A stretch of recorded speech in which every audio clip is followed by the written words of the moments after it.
Dinheiro dentro do casamento, parceria ou controle? Prepara seu cafezinho, porque vem aí o Café com Cláudia. No Café com Cláudia de hoje, doutora Cláudia Neves aborda um tema delicado e cada vez mais necessário: a relação entre dinheiro, autonomia e poder dentro dos relacionamentos. Afinal, quem ganha o dinheiro é necessariamente o único dono dele? Vamos conferir juntos?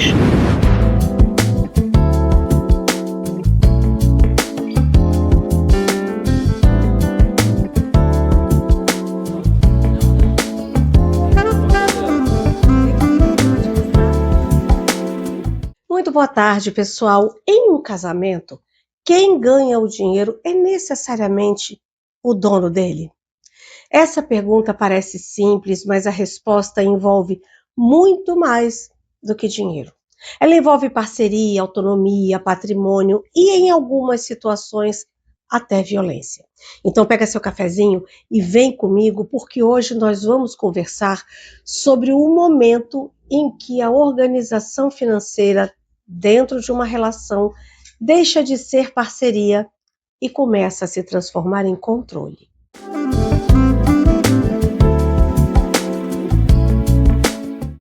Quando duas pessoas resolvem construir uma vida juntas, é absolutamente natural que também organizem a vida financeira do casal. Alguns casais têm conta conjunta, outros preferem contas separadas. Em algumas famílias, uma única pessoa administra e faz os pagamentos. Em outras, tudo é dividido. Não existe um único modelo correto. O problema começa quando organização vira poder. Quando apenas uma pessoa sabe quanto o casal possui. Quando o outro não tem acesso às contas, não conhece os investimentos e as dívidas, não participa das decisões, precisa pedir dinheiro até para as despesas pessoais, ou precisa explicar e justificar cada valor gasto. E existe uma situação que eu vejo especialmente entre as mulheres. Durante o casamento, muitas mulheres deixam de trabalhar ou reduzem sua atividade profissional para cuidar dos filhos, da casa, ou até para permitir que a carreira do companheiro possa avançar. Esse trabalho não aparece no extrato bancário, mas ele também sustenta aquela família.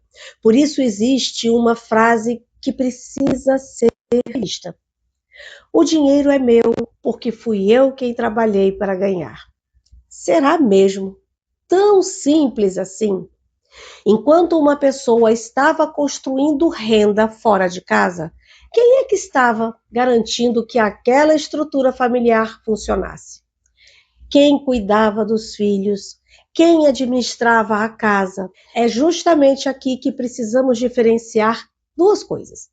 Administrar o dinheiro da família não é a mesma coisa que controlar financeiramente o outro. Esse controle pode aparecer de maneiras bem sutis ou utilizar essa dependência econômica para limitar as escolhas e manter alguém preso no relacionamento. E dependendo da situação, nós podemos estar falando, inclusive, de violência patrimonial, uma das formas de violência doméstica previstas na Lei Maria da Penha. Por isso, informação financeira também é uma forma de proteção. E autonomia financeira não significa necessariamente ganhar mais ou ter uma conta bancária escondida do seu companheiro. Significa não ser uma estrangeira dentro da própria vida financeira. Saber o que a família possui, compreender as decisões que estão sendo tomadas e ter condições de participar delas é essencial, porque confiança pode existir junto com transparência. Mesmo que você não seja a pessoa que administra as contas da casa, saiba quais são as receitas e as despesas da família, conheça o patrimônio, saiba quais compromissos financeiros existem, tenha acesso aos documentos que, inclusive, dizem respeito à sua própria vida. Isso não é se preparar para um divórcio, não é desconfiar de quem está ao seu lado, é participar de maneira adulta da vida que vocês estão construindo juntos, porque confiança não deveria exigir desconhecimento e parceria não deveria significar dependência absoluta. Existe uma diferença enorme entre essas duas coisas. O dinheiro pode ser uma ferramenta para construir projetos, segurança e liberdade para uma família, mas nunca deveria ser utilizado para diminuir a liberdade de quem faz parte dela. Eu sou Cláudia Neves e esse foi mais um Café com Cláudia. Eu te espero na próxima semana para mais um café.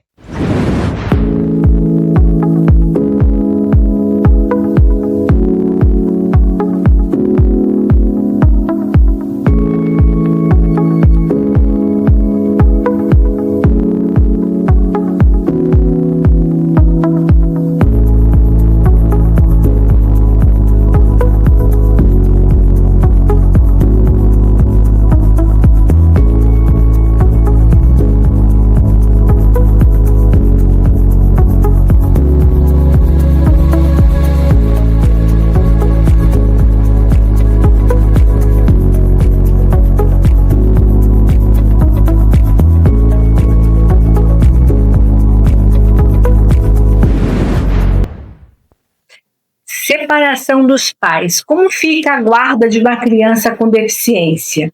No Acessibilidade em Foco de hoje, vamos entender uma questão que gera muitas dúvidas. O que acontece com a guarda de uma criança ou adolescente com deficiência?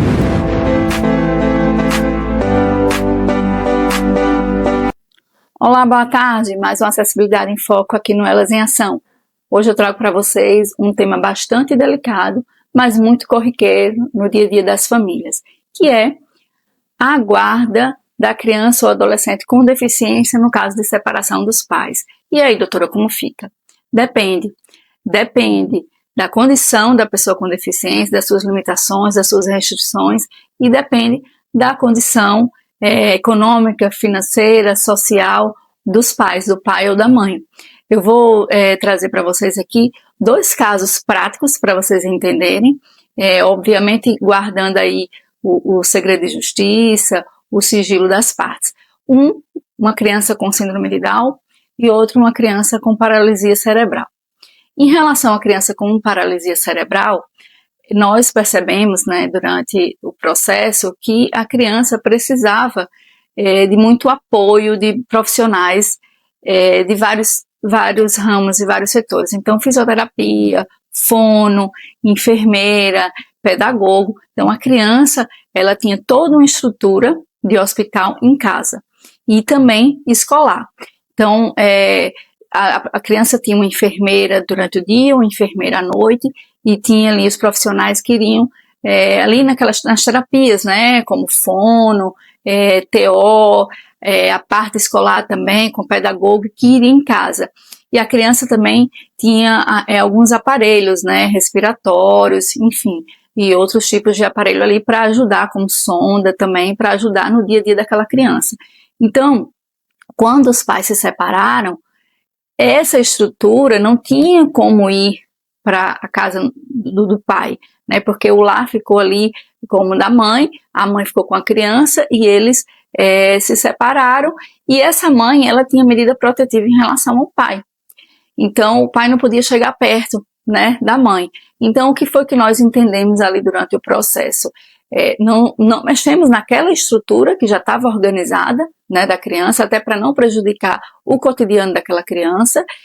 Como o pai tinha uma medida protetiva em relação à mãe, aquela mãe saía durante as visitas do pai. Então, o pai vinha, visitava a criança, né, de forma livre. Inicialmente, começamos uma vez por semana, até eles se acomodarem, eles se acostumarem com a nova situação familiar, e depois nós deixamos livremente. Enfim, tinha uma pessoa da família, intermediário ali, ou da família dele, ou da família da mãe, que quando a mãe saía de casa, o pai vinha e ficava, e aí se estendia. No começo eram com poucas horas, 2 horas, depois o pai começou a ficar a parte da manhã ou a parte da tarde.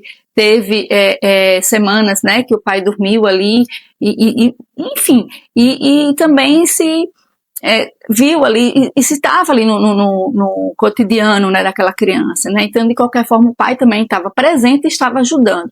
Então, foi uma transição aos poucos e foi difícil para toda a família, mas nós conseguimos ajustar e hoje eles conseguem manter bem essas visitações e essa rotina, né, sem mexer ali em todo o aparato que a criança precisava e sem prejudicar também, obviamente, a rotina daquela criança, a vida escolar daquela criança e a saúde daquela criança. Já com a criança com síndrome Down, uma criança que não tinha comorbidade nenhuma, é uma criança que tinha uma sensibilidade maior, sofreu muito com a separação dos pais, então nós encaminhamos aquela criança para um acompanhamento psicológico e assistente social, com assistente social, e não tinha medida protetiva em relação aos pais, eles se davam super bem.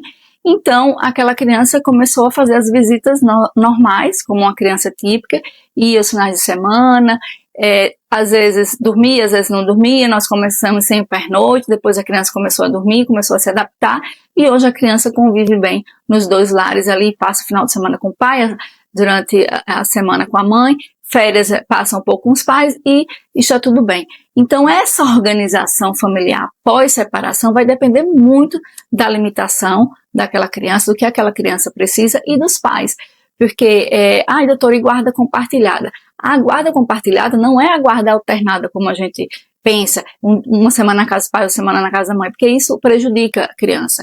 Mas compartilhar quando pai e mãe estão harmônicos. Então, isso é normal, o compartilhamento do convívio das regras, mas com lar de referência ou no pai ou na mãe, tá bom? Então eu agradeço a audiência até aqui e aguardo vocês a semana que vem. Até lá!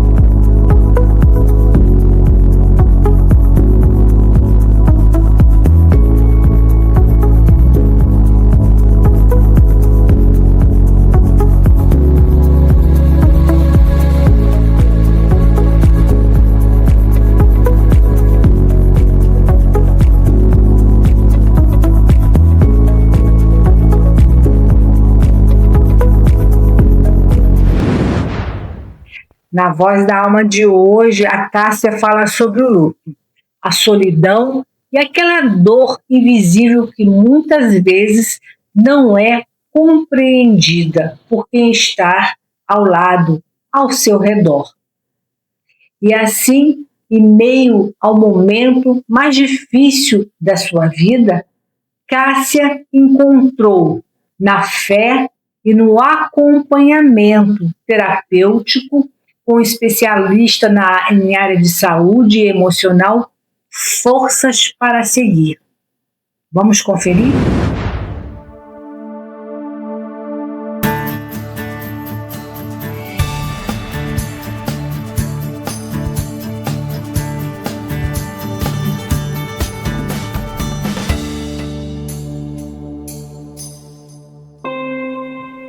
Vou contar um pouquinho da minha história e ela começa em uma madrugada de desespero. Eu sou a Cássia Vendemiati e essa é a Voz da Alma. Meu filho, Kevin, um bebê cheio de vida, foi diagnosticado com meningite bacteriana. Foram quase 30 dias na UTI, noites em claro, orações incessantes, prantos silenciosos.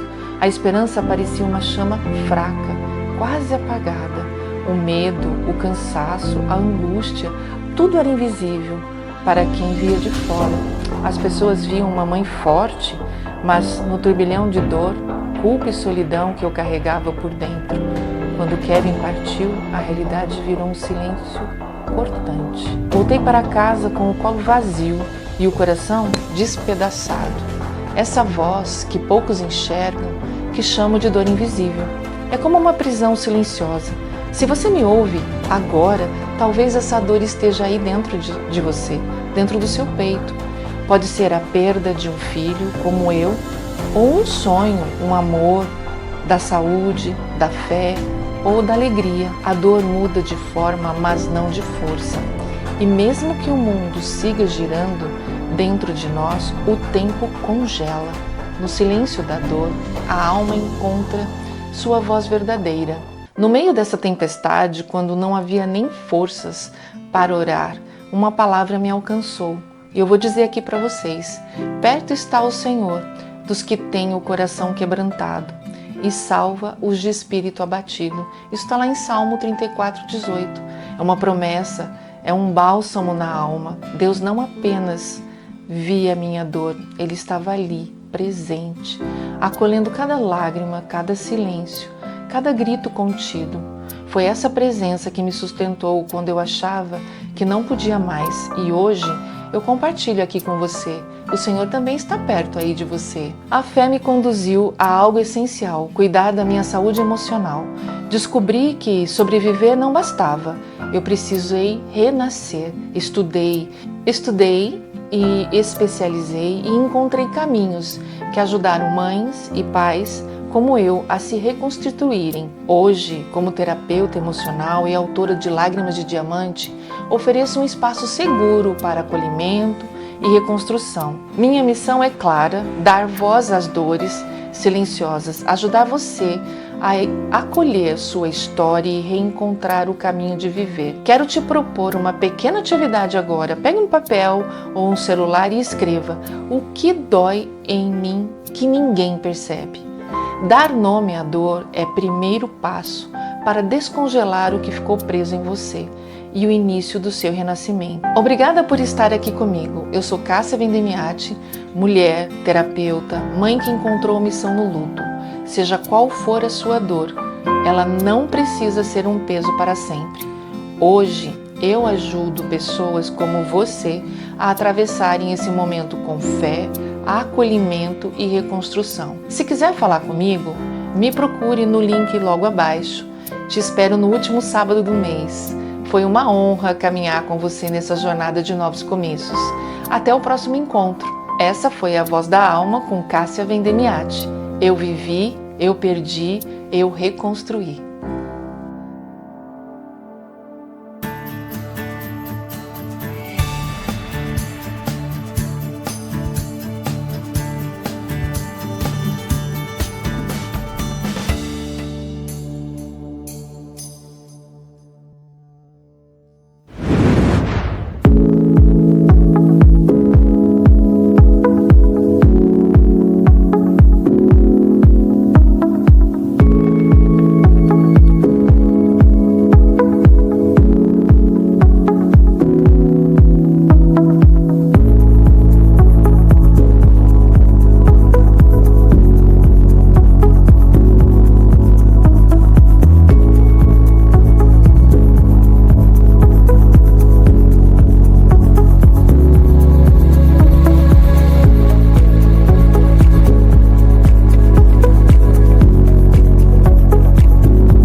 Ponto de encontro de hoje, vamos falar sobre organização financeira, imposto de renda e crescimento patrimonial.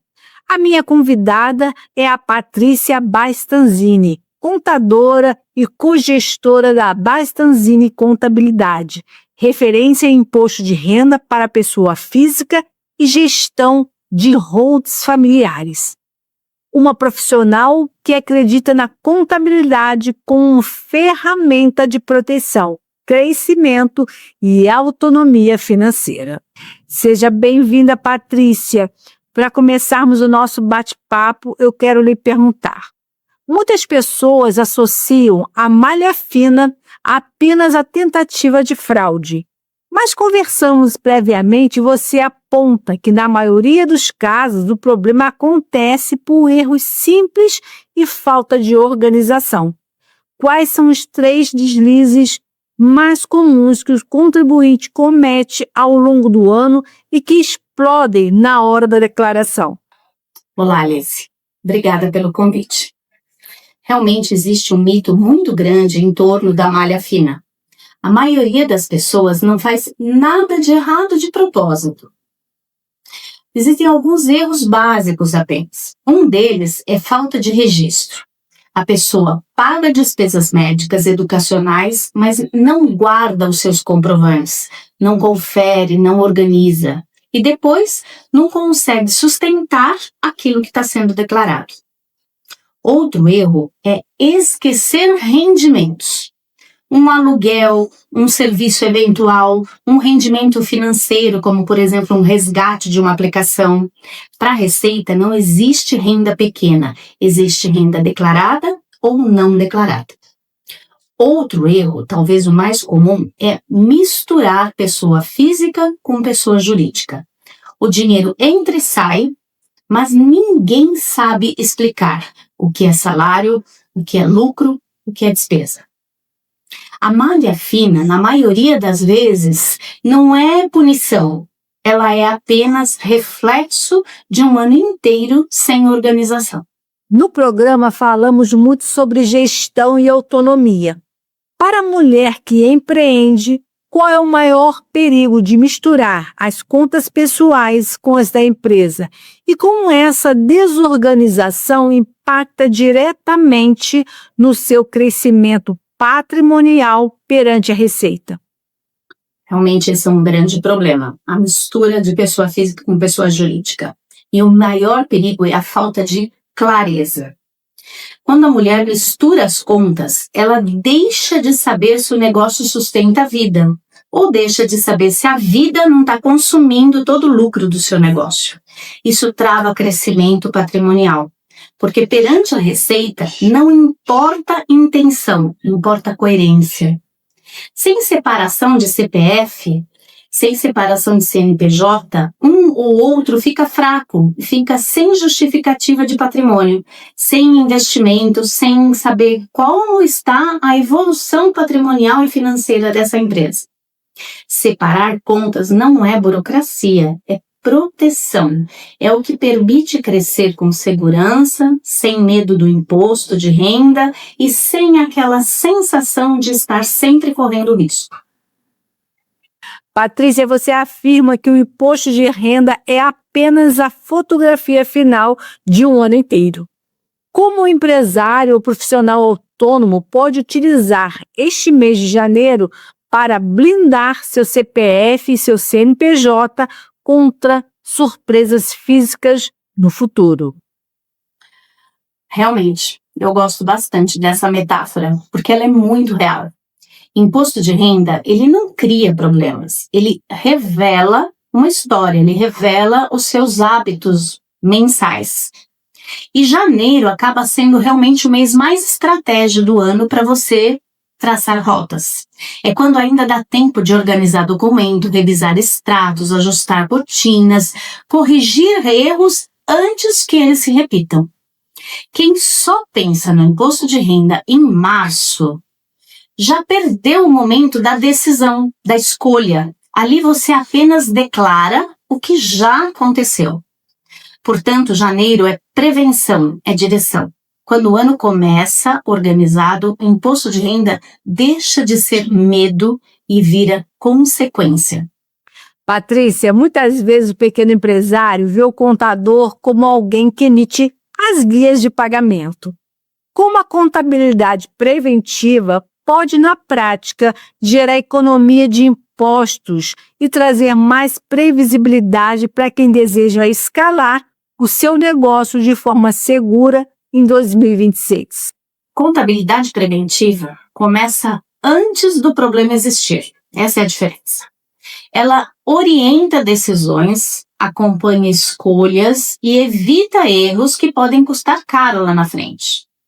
Não é sobre pagar menos imposto ou pagar imposto a qualquer custo. É sobre pagar o imposto certo e principalmente do jeito certo.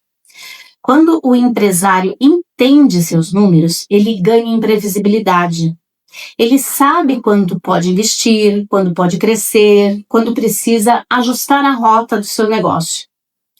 Crescer sem contabilidade preventiva é crescer no escuro. Funciona por um tempo, mas uma hora a conta aparece.